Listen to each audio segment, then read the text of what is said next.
जब भी हम सर्कमस्टेंसेस या परिस्थितियों में घिरे हुए होते हैं तो अक्सर करके हम हर चीज़ को कंट्रोल करने की कोशिश कर रहे होते हैं। अब बाकी सब तो कंट्रोल में आते नहीं, लेकिन एक चीज़ जिसे आसानी से कंट्रोल किया जा सकता है, हम उसी की तरफ ध्यान नहीं देते, और वो होता है हमारा माइंड। क्योंकि वही एक चीज़ है जो उस वक्त हमारे बस में है, कंट्रोल में है, बाकी लोग नहीं। और जो अपने माइंड को कंट्रोल करना जानता है, उस सिचुएशन पर या सर्कमस्टेंसेस पर भी कंट्रोल करना सीख लेता है ना। तो आज की बुक समरी माइंड और माइंडफुल के बारे में ही है। क्या आप चाहते हैं कि आप खुद को किसी दूसरे इंसान की नज़रों से देखकर अपने उन हिस्से को समझ सके जिन्हें सुधारने की ज़रूरत है? अगर आप में माइंडसेट नहीं होगा तो खुद का एक बेटर वर्जन बनना मुश्किल हो सकता है। माइंडसेट एक एक्स्ट्रा ऑर्डिनरी मेंटल एक्टिविटी है जो आपको और आपके जीवन को बदल सकती है। यह आपके ब्रेन के स्ट्रक्चर को भी बदल सकती है। हालांकि यह सुनने में नामुमकिन लगता है, लेकिन ऐसा बिल्कुल भी नहीं है। तो आज की बुक समरी है mindset the new science of personal transformation, जिसे लिखा है डैनियल जे सीगल ने। क्या आपको लगता है कि लोग अपनी पुरानी आदतों और व्यवहार को बदल सकते हैं? क्या आप खुद को इम्प्रूव करना चाहते हैं लेकिन नहीं जानते कि असल में आपको क्या इम्प्रूव करने की ज़रूरत है? अपने थॉट्स, व्यवहार और फीलिंग्स के बारे में अवेयर होने के लिए आपको माइंडसेट की ज़रूरत होगी। माइंडसेट एक मेंटल एक्टिविटी है जो आपको अपनी गलतियों और बुरी आदतों पर ध्यान देने में मदद करती है। यह एक ऐसा टूल है जो आपको पहले से बेहतर बनाने में मदद करेगी। इस बुक में आप उन सिचुएशंस के बारे में जानेंगे जहां आपको माइंडसेट की कमी दिखाई देगी। आपको आश्चर्य होगा कि हमारे इमोशंस हमें कितनी आसानी से कंट्रोल कर सकते हैं।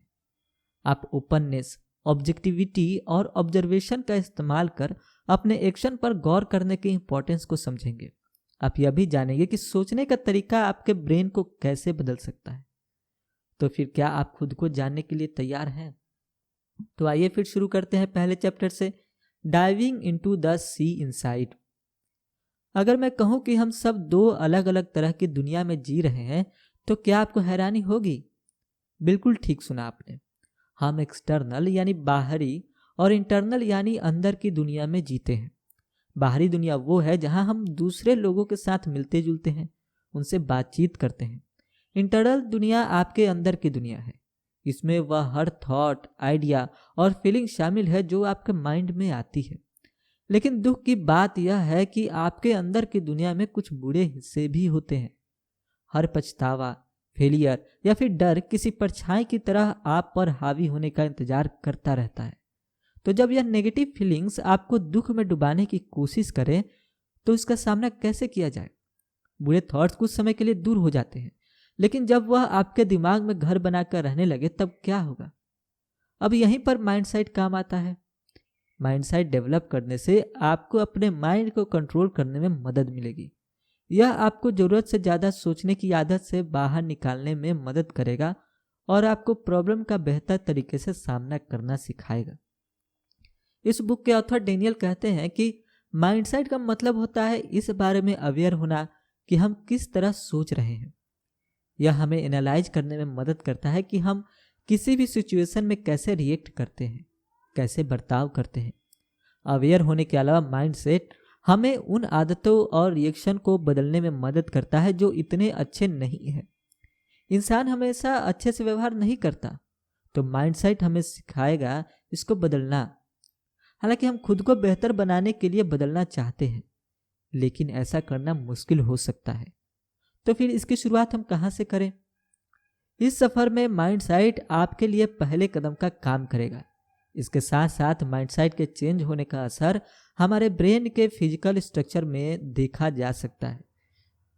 हम जिस तरह से सोचते हैं वह बहुत पावरफुल होता है, और सबसे ज़रूरी बात, माइंडसेट हमारी लाइफ को इम्प्रूव करने में मदद करता है। यह हमारे भले के लिए चमत्कार कर सकता है।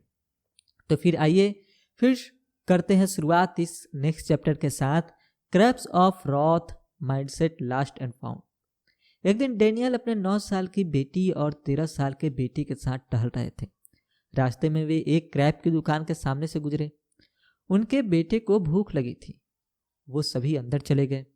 जब उनका ऑर्डर आया तो उसमें से भीनी भीनी खुशबू आ रही थी, और वह दिखने में इतना टेस्टी लग रहा था कि उनके बेटे ने एक्साइटमेंट में आकर एक बड़ा बाइट खा लिया। अपने भाई को खाता देख डेनियल की बेटी का भी मन मचलने लगा। उसने कहा कि वह बस चखना चाहती है कि उसका स्वाद कैसा है।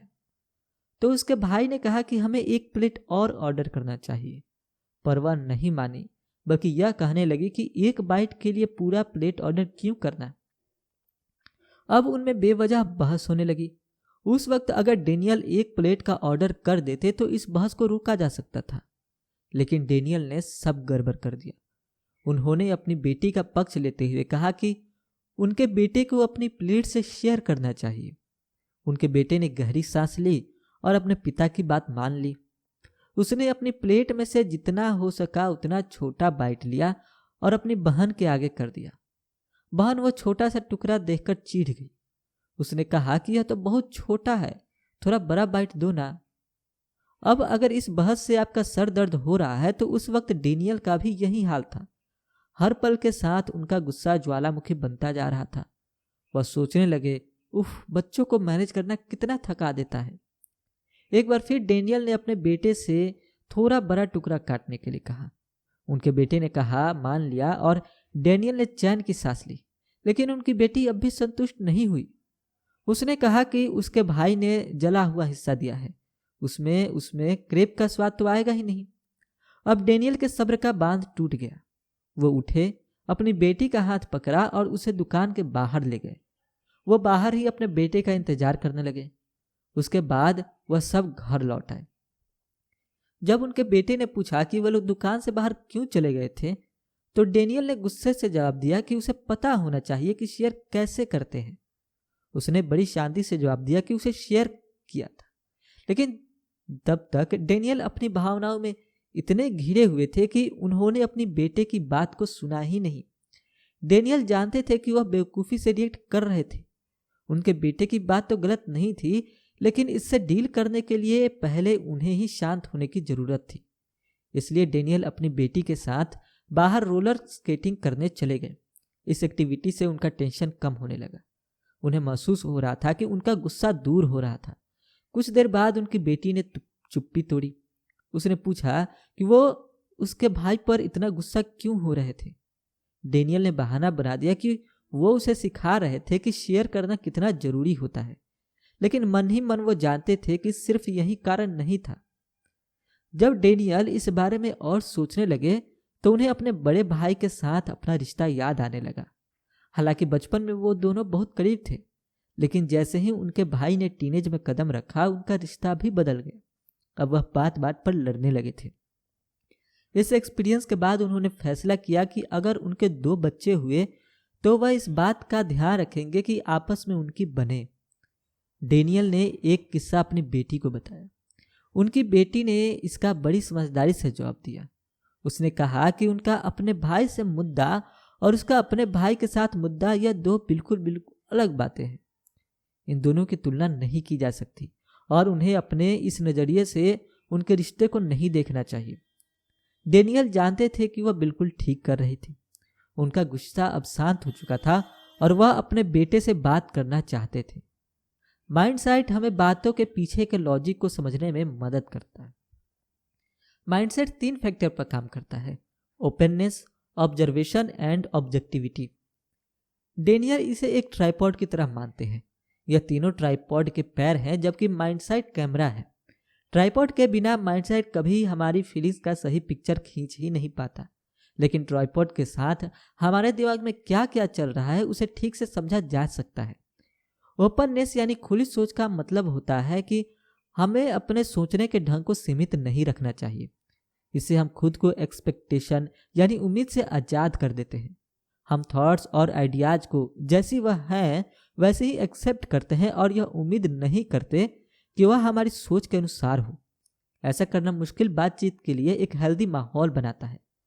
ऑब्जर्वेशन का मतलब है कि हमने जो एक्सपीरियंस किया उसे बेहतर तरीके से समझने की कोशिश करना।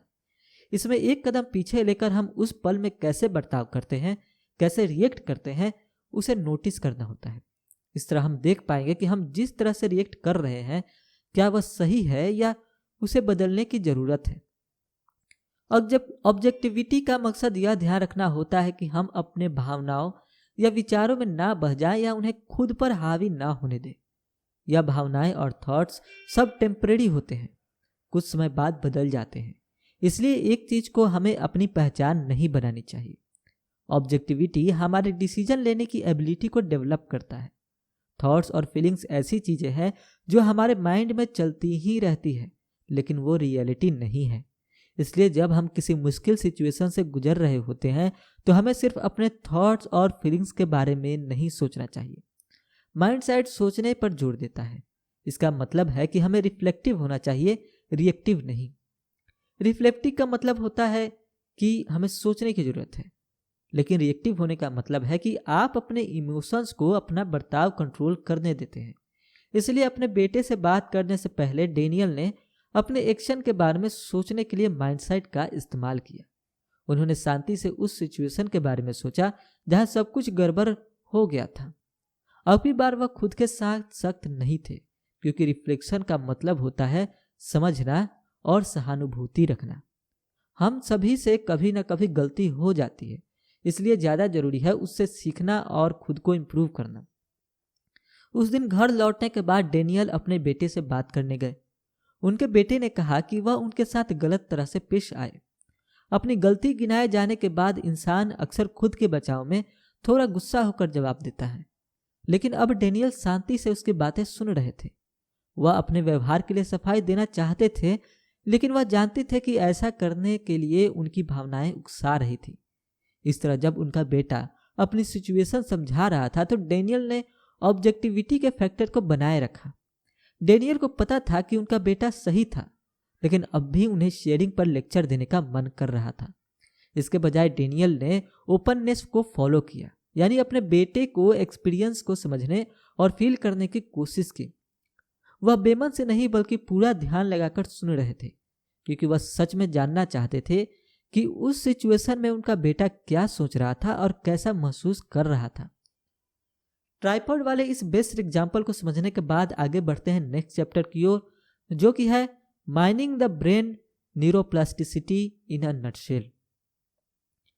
माइंडसेट के जरिए हम किसी सिचुएशन में कैसे रिएक्ट और बिहेव करते हैं उसे बदला जा सकता है। यह खासकर तब जरूरी होता है जब हमारे रिएक्शन का दूसरों पर और हम पर नेगेटिव असर होने लगता है। लेकिन क्या आप इस बात पर विश्वास करेंगे कि सिर्फ अपने सोचने के तरीके को बदलकर आप अपने ब्रेन को रिवायर कर सकते हैं? क्योंकि ऐसा सच में होता है। हमारा ब्रेन बहुत ही कमाल का है और बहुत पावरफुल भी है।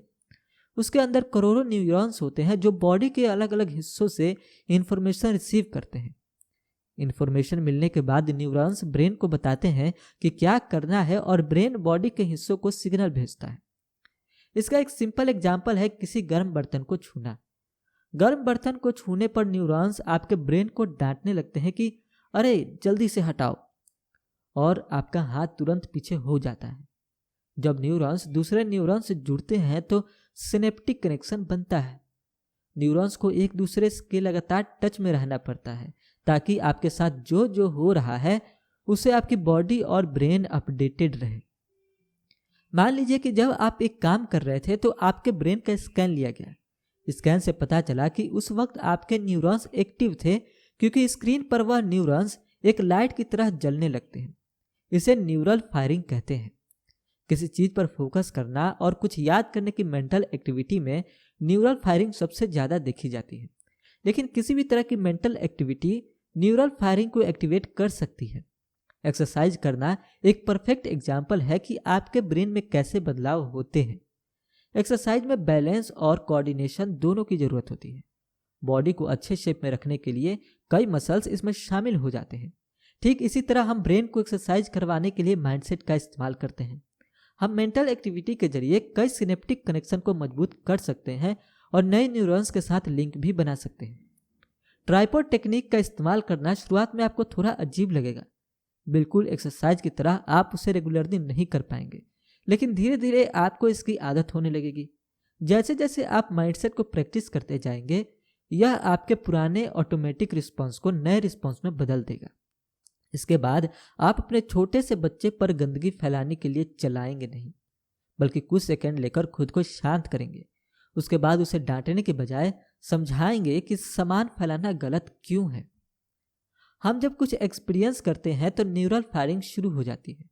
उस काम में जितने भी न्यूरॉन शामिल होते हैं वह अपने आप से एक दूसरे से जुड़ने लगते हैं। किसी एक्टिविटी को रिपीट करने से या अपना ध्यान कहीं फोकस करने से सिनेप्टिक कनेक्शन और भी ज़्यादा मजबूत होने लगते हैं। ठीक वैसे ही जैसे आप एक्सरसाइज को रिपीट करते हैं तो आपके मसल्स और भी स्ट्रांग होते जाते हैं।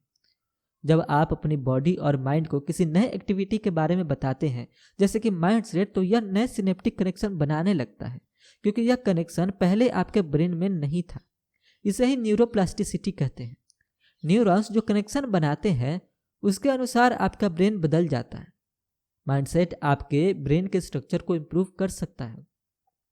डेनियल इस बात पर जोर देकर कहते हैं कि माइंडसेट के जरिए आप ब्रेन की न्यूरोप्लास्टिसिटी का फायदा उठा सकते हैं।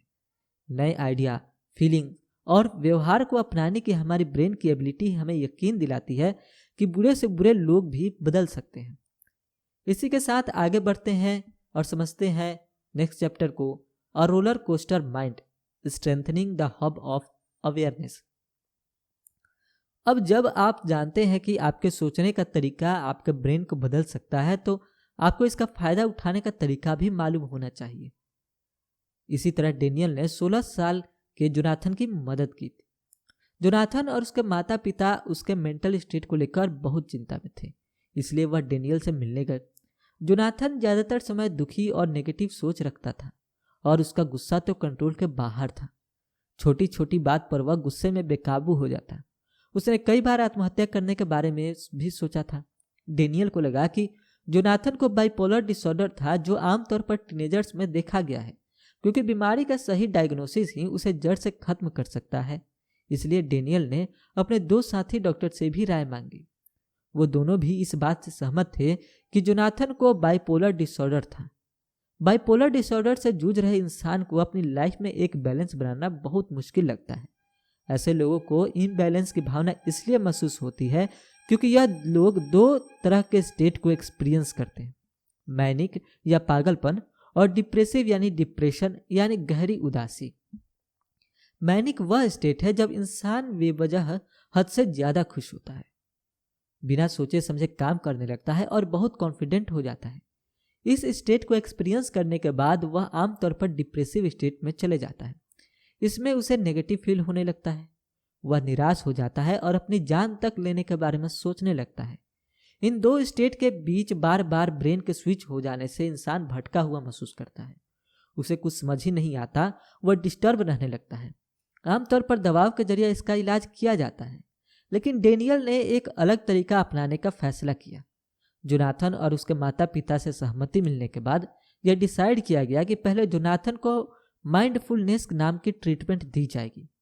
ब्रेन के बदलने की एबिलिटी यानी न्यूरोप्लास्टिसिटी की वजह से इलाज बिना दवा के शुरू करना ही उन्हें एक अच्छा आइडिया लगा। अगर वह काम नहीं करता तो दवा तो थी ही, उसे वह बाद में शुरू कर सकते थे। माइंडफुल का मतलब होता है खुद के स्टेट के बारे में अवेयर होना। यह इंसान को अपने प्रेजेंट मोमेंट में यानी वर्तमान में रहने में मदद करता है, क्योंकि बाइपोलर डिसऑर्डर इंसान को एक स्टेट से दूसरे स्टेट में शिफ्ट करती रहती है। तो यह टेक्निक जोनाथन को उसके बदलते हुए इमोशंस की घबराहट से बचाने में मदद करती है। जब आप किसी माइंडफुलनेस एक्टिविटी पर फोकस करने लगते हैं तो न्यूरल फायरिंग की शुरुआत हो जाती है। बार बार माइंडफुलनेस एक्टिविटी को करने से वह आपके ब्रेन को एक नया शेप देने लगता है। जैसे घास के मैदान में चलते चलते एक रास्ता बनने लगता है, ठीक उसी तरह आपके ब्रेन में नए न्यूरॉन कनेक्शन और रास्ते बनने लगते हैं। यह आपको एक ऐसा माहौल बनाने में मदद करता है जहां आप कुछ जज नहीं करते, रिएक्ट नहीं करते, बस आपके साथ जो हो रहा है उसे समझने और प्रोसेस करने की कोशिश करते रहते हैं। यह खुद का बेस्ट फ्रेंड बनने जैसा होता है। इस प्रैक्टिस को शुरू करने से पहले डेनियल यह पक्का करना चाहते थे कि जोनाथन न्यूरोप्लास्टिसिटी के लिए सही टेस्ट में था या नहीं। पहले उसे नियम से एक्सरसाइज करना था, क्योंकि एक्सरसाइज करना अपने आप में एक इलाज होता है। यह ब्रेन में एंडोर्फिन्स को रिलीज करता है जो बुरी फीलिंग से लड़ने में मदद करती है। दूसरा, जोनाथन को हेल्दी बैलेंस डाइट लेना था। तीसरा, उसे नींद पूरी लेना था। जोनाथन यह सब करने के लिए तैयार था क्योंकि उसे अब खुद के लिए डर लगने लगा था। जोनाथन को जो पहली एक्टिविटी बताई गई उसका नाम था इनसाइट मेडिटेशन। इसमें इंसान को अपनी सांस यानी कि ब्रीदिंग पर फोकस करना होता है। सबसे पहले कंफर्टेबल पोजीशन में बैठ जाएं। अब धीरे धीरे अपना ध्यान रूम के अलग अलग हिस्सों पर फोकस करें। इसके साथ ही इमेजिन करें कि अब वह अटेंशन आपके अंदर जा रहा है। जब आप खुद पर अटेंशन देने लगे तो अपनी सांस पर फोकस करना शुरू करें। देखें कि किस तरह आप नाक से सांस अंदर ले रहे हैं और मुंह से छोड़ रहे हैं। अब जैसे जैसे आप यह करेंगे आपको लगेगा कि आपकी फीलिंग्स, चिंता या थॉट्स के कारण आपका ध्यान भटक रहा है। जब ऐसा हो तब आप वापस अपनी ब्रीथिंग पर अपना ध्यान लगाएं। अब इमेजिन करें कि आपका माइंड एक समुद्र की तरह है। हो सकता है कि ऊपर लहरों और तूफान के कारण हलचल मची हो, लेकिन नीचे गहराई में समुद्र बिल्कुल शांत है। हमारी फीलिंग्स और थॉट्स भी इन्हीं लहरों की तरह होती है। अब इमेजिन करें कि आप समुद्र की गहराई में हैं और नीचे से अपने माइंड के ऊपर के हिस्से को देख रहे हैं। उस शांति को महसूस कर खुद से कहें कि इन सब लहरों के बीच भी आप शांत हो सकते हैं, बिल्कुल समुद्र की तरह। इन इमोशंस और चिंता से हम खुद को अलग कर सकते हैं क्योंकि यह सिर्फ एक्सपीरियंस है जो हर पल बदलते रहेंगे। जोनाथन ने इस एक्टिविटी को रोज किया। वह हर रोज जर्नल भी लिखता था कि उसने मेडिटेशन के दौरान क्या महसूस किया। कुछ हफ्तों तक एक्सरसाइज करने, सही खाने पीने, अच्छे से सोने और इस एक्टिविटी को करने के बाद जोनाथन को बदलाव महसूस होने लगा। जैसे ही उसे गुस्से की लहर महसूस होती तो वह खुद को शांत करने के लिए इनसाइट मेडिटेशन का इस्तेमाल करता। वह अपने गुस्से को समुद्र के ऊपर देखता और खुद को नीचे गहराई में, जहां वह बिल्कुल सेफ और शांत खड़ा था। जोनाथन ने 1 साल तक डेनियल से थेरेपी ली। वह तब तक पूरी तरह से एक नया इंसान बन गया था। उसके चेहरे से खुशी दिखने लगी थी। वह स्ट्रेस फ्री और रिलैक्स रहने लगा था। तो कुल मिलाकर के अपने माइंड को फ्रेंड बनाना, माइंडफुलनेस टेक्निक के जरिए माइंडसेट डेवलप करना इतना भी कठिन नहीं है ना। उम्मीद है आपने समरी को एंजॉय किया। आइए अब कंक्लूजन के जरिए इसकी लर्निंग्स को दोहरा लेते हैं। आपने माइंडसेट के बारे में सीखा कि यह कैसे आपको अपने थॉट्स और व्यवहार के बारे में जानने में मदद करता है। एक साइंटिफिक पर्सनल ट्रांसफॉर्मेशन टेक्निक है जो कि फोकस्ड अटेंशन के जरिए हमारा ब्रेन किस तरह काम करता है वह समझाती है। यह नज़रिया हमें खुद के बारे में सोचना सिखाता है, जिसका मकसद है कि आप बिना खुद को जज किए अपने साथ नरमी से पेश आकर खुद को इम्प्रूव करें। आपने जाना कि माइंडसेट की कमी के कारण हम कैसे अपना कंट्रोल खो देते हैं। यह हमारे साथ साथ हमारे आसपास के लोगों को भी नुकसान पहुंचाता है। हमारी फीलिंग्स और व्यवहार को नज़रअंदाज करना चीज़ों को खराब करता चला जाएगा। यह हमारी सोच को बर्बाद कर सकता है और लोग के साथ हमारे रिश्ते में करवाहट घोल सकता है।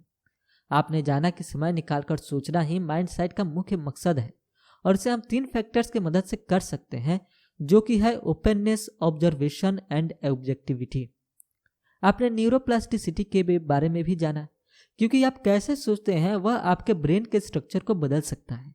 इसका मतलब यह है कि जो आदतें आपको नुकसान पहुंचा रही है उन्हें बदलने में अब भी देर नहीं हुई है। अंत में आपने इनसाइट मेडिटेशन नाम की माइंडफुलनेस प्रैक्टिस के बारे में जाना। यह आपको सिखाती है कि कैसे इमोशंस और थॉट्स को खुद पर हावी होने से रोकें। सबसे अच्छी बात तो यह है कि हम अपनी गलतियों और फेलियर से सीखकर ग्रो कर सकते हैं। इसलिए अपनी बुरी आदतों से सीखें और उन्हें ठीक करने की कोशिश करें, क्योंकि हमें इसकी ज़रूरत है। बस अपने सोचने के तरीके को बदलकर हम अपनी लाइफ को कितना बेहतर बना सकते हैं, क्योंकि ज़िंदगी बहुत छोटी सी है और हम सब लाइफ में बेस्ट डिजर्व करते हैं। उम्मीद है यह समरी आपको बेहद पसंद आई होगी। आपकी फीलिंग, आपके एक्सपीरियंस, आपके थॉट्स कमेंट सेक्शन में ज़रूर शेयर करें। अगली बुक समरी किस राइटर की या कौन सी आप सुनना चाहते हैं, आप यह भी हमें ज़रूर बताएं। बहुत जल्द एक नई बुक समरी के साथ फिर होगी आपसे मुलाकात। तब तक रखिए अपना बेहतर ख्याल और सुनते रहिए समरी फॉर यू। जय हिंद, जय भारत।